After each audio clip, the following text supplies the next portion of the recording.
उत्तर प्रदेश विधानसभा चुनाव की शुरुआत हो चुकी है और हर जिले में अब चुनाव तय भी है और हर जगह का डेट भी आ चुका है। इसी क्रम में हम आपको बता दें कि आप पार्टी ने अपने प्रत्याशी वाराणसी में घोषित कर दिए गए हैं। वाराणसी में 8 विधानसभा हैं और 8 विधानसभा से प्रत्याशियों के नाम सामने आ चुके हैं। इसी क्रम में हम आपको बता दें कि उत्तरी से एक प्रत्याशी का नाम सामने आया है, आशीष जी का। आइए उनसे मिलते हैं, उनसे बात करते हैं, वो किन मुद्दों को लेकर के इस चुनाव में उतर रहे हैं, उनसे बात करते हैं। सबसे पहले हमारे चैनल में आपका स्वागत है आशीष जी। Thank you. इस बार आप पार्टी क्या मुद्दा लेके आ रही है? देखिए, आम आदमी पार्टी का नाम ही है हम आम लोगों की पार्टी। तो जो आम लोगों की ज़िंदगी के मसले हैं, बेरोजगारी का मसला है, बच्चों के लिए बेहतर शिक्षा का मसला है, स्वास्थ्य का मसला है, महिलाओं की सुरक्षा और उनके सम्मान का मसला है, जो बेसिक सुविधाएं हैं, बिजली पानी, उनका मसला है। और इन मसलों पर बात ही नहीं हो रही है। अगर आप देखें, जो भी तथाकथित बड़े नेता हैं, वो लोग मुद्दों की बात नहीं करते हैं जो लोगों की ज़िंदगी से जुड़े हुए हैं। धर्म, जाति, अगड़ा, पिछड़ा, ब्राह्मण, दलित, इसी में लोगों को भटका करके असली मुद्दों से लोगों का ध्यान भटका रहे हैं। तो आम आदमी पार्टी के मुद्दे लोगों से जुड़े हुए मुद्दे हैं और इसी मुद्दों के साथ हम लोग चुनाव में जा रहे हैं।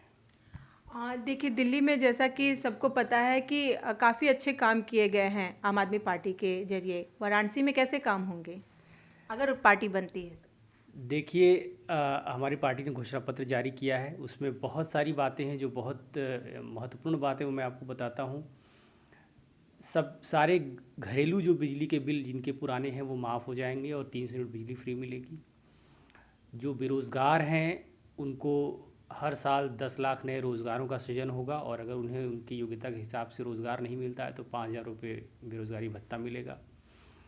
प्राइवेट स्कूलों से बेहतर सरकारी स्कूल बनाए जाएंगे। बच्चों के लिए कोचिंग फ्री होगी। जो लोग इंटर पास करने के बाद एमबीबीएस की या आईटी की या एसएससी की कोई भी कोचिंग करना चाहते हैं वो फ्री होगी, ताकि वो अपने भविष्य में आगे बढ़ सकें, उनको सारी जो प्रतिस्पर्धा के समान अवसर मिल सके।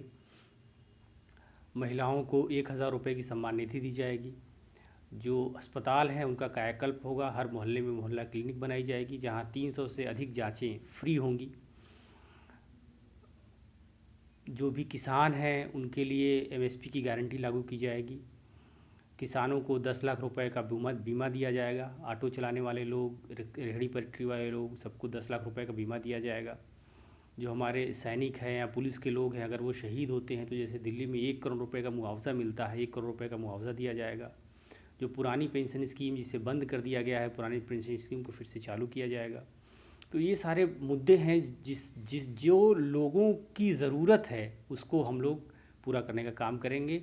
और ये लोगों की ज़रूरत है, हम लोग बार बार यही कहते हैं कि आपको अपने लिए वोट करना है। केवल सरकार बदलने या पार्टी बदलने के लिए वोट मत करिए, अपनी ज़िंदगी को बदलने के लिए वोट करिए। और इन्हीं मुद्दों के साथ हम लोग इस बार लोगों के बीच में हैं। आपको लगता है कि सरकार ने महिलाओं के लिए या फिर जो निचले तबके के लोग हैं उनके लिए बेहतर काम किया या नहीं किया? देखिए, मैं केवल इस सरकार की बात नहीं करूंगा। आप पिछले 20-25 साल में उत्तर प्रदेश में जो सरकारें रही हैं सबका ट्रैक रिकॉर्ड देखिए। महिलाओं के प्रति अपराध लगातार बढ़ते जा रहे हैं। महिलाओं को अभी भी प्रदेश में बराबरी का दर्जा नहीं हासिल है। आप दिल्ली चले जाइए, मुंबई चले जाइए, आप लेकिन नॉर्थ ईस्ट कांग्रेस चले। की तरफ से महिलाओं के लिए 40% देखिए आरक्षण जैसा किया गया है। तो कांग्रेस उत्तराखंड में क्यों नहीं 40% महिलाओं को आरक्षण देती है?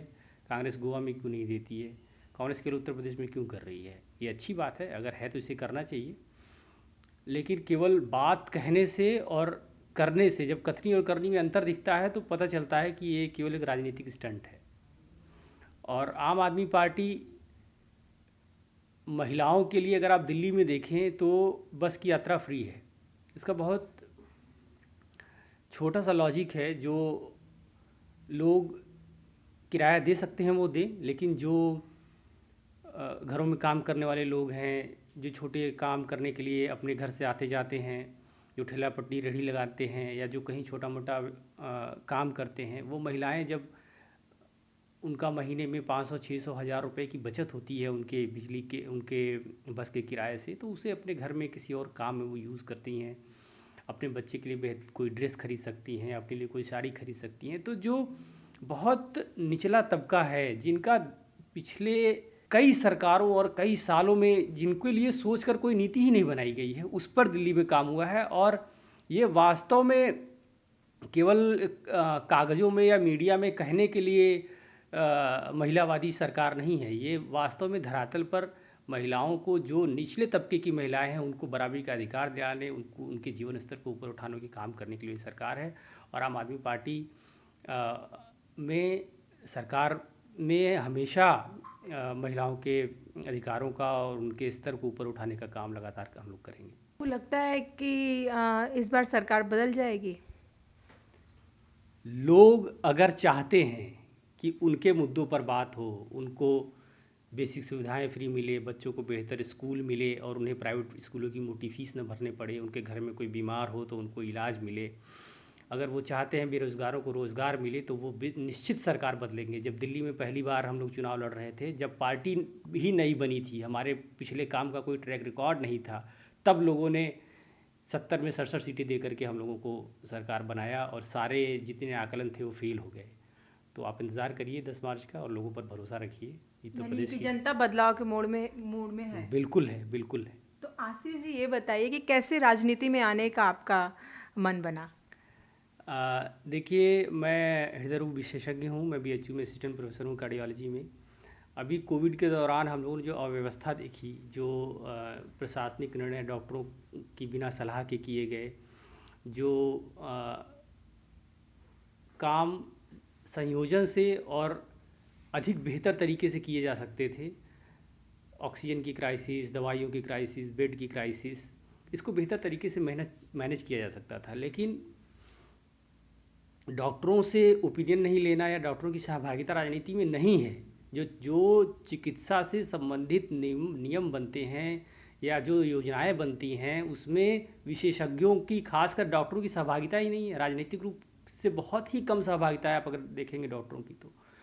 तो मुझे ये लगा कि सेवा करने का आप डॉक्टर के रूप में काम तो कर सकते हैं, लेकिन अगर स्वास्थ्य व्यवस्था को आप वास्तव में बेहतर करना चाहते हैं तो बिना राजनीतिक सहभागिता के लोगों को बेहतर स्वास्थ्य सेवाएं नहीं दी जा सकती हैं। इसलिए मैं BHU से रिज़ाइन करके फिर यहाँ पर आम आदमी पार्टी के माध्यम से लोगों के बीच में हूँ और मैं ये चुनाव लड़ रहा हूँ। तो आज हमारे साथ थे डॉक्टर आशीष जायसवाल, जो कि उत्तरी विधानसभा से आम आदमी पार्टी के प्रत्याशी हैं। उन्होंने बताया कि जिस तरीके से दिल्ली में आम आदमी पार्टी लोगों के लिए काम कर रही है, वहाँ के लोग आम आदमी पार्टी के किए गए कामों से खुश है। उसी तरीके से अगर इस बार सरकार बनती है तो क्या क्या काम करेंगे, किन किन मुद्दों पे काम करेंगे और किन लोगों के लिए काम करेंगे, ये सारी बातें डॉक्टर आशीष जायसवाल जी ने हमसे बताई। तो आज के हमारे इस स्पेशल कवरेज में बस इतना ही। ऐसे दूसरे कवरेज के साथ दोबारा वापस आऊँगी।